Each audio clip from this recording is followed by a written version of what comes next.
జలవనరుల అభివృద్ధికి 19,000 కోట్ల రూపాయలు ఖర్చు చేశామని మంత్రి దేవినేని ఉమామహేశ్వరరావు వెల్లడించారు.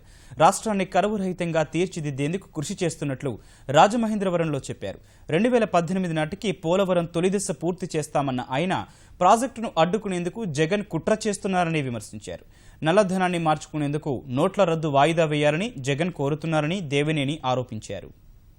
బాధ్యత గల కేంద్ర ప్రభుత్వం ఒక ముఖ్య అధికారులు చంద్రబాబు నాయుడు సమర్థుడు, పట్టిసీమ సంవత్సరంలో కట్టి చూపించాడు.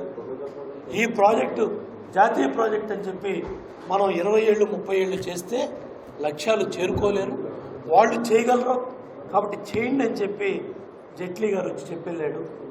ఆయనే నిన్న పార్లమెంట్లో చెప్పాడు. ప్లస్ పూర్తి స్థాయిలో 100% మేము నిధులిస్తామని చెప్పారు. కాబట్టి ఇంకా కూడా మరి సాక్షి పత్రిక కానీ ఛానల్ కానీ జగన్మోహన్ రెడ్డి కానీ వాళ్ళ ఎమ్మెల్యేలంతా రాళ్ళేసే కార్యక్రమం చేస్తున్నారు. ఇవన్నీ ప్రజల్లో తీసుకెళ్తాం. రైతాంగానికి జరిగే పనులు కూడా మొత్తం అంద్రినివా, గాలేరి నగరి, ఈ తోటపల్లి, పోలవరం ప్రాజెక్ట్ ఇవన్నీ కూడా రాష్ట్ర ప్రజలకి, రాష్ట్ర రైతాంగానికి మళ్ళీ ఒకసారి చూపిస్తాం. ఇవన్నీ